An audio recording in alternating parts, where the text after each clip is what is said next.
بسم الله الرحمن الرحيم.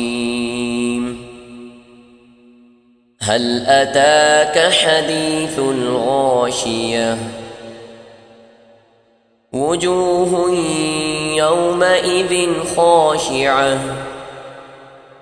عاملة ناصبة تصلى نارا حامية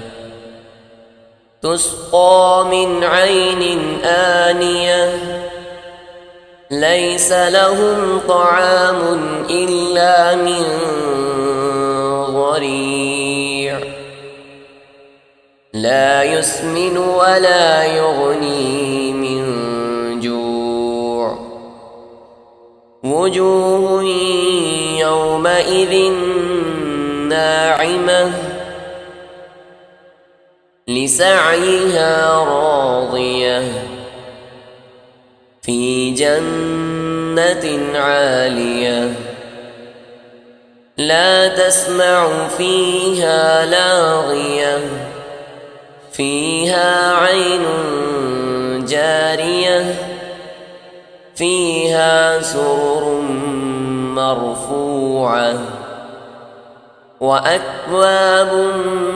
موضوعة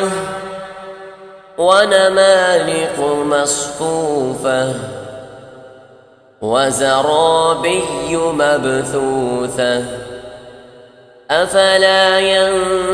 ينظرون إلى الإبل كيف خلقت وإلى السماء كيف رفعت وإلى الجبال كيف نصبت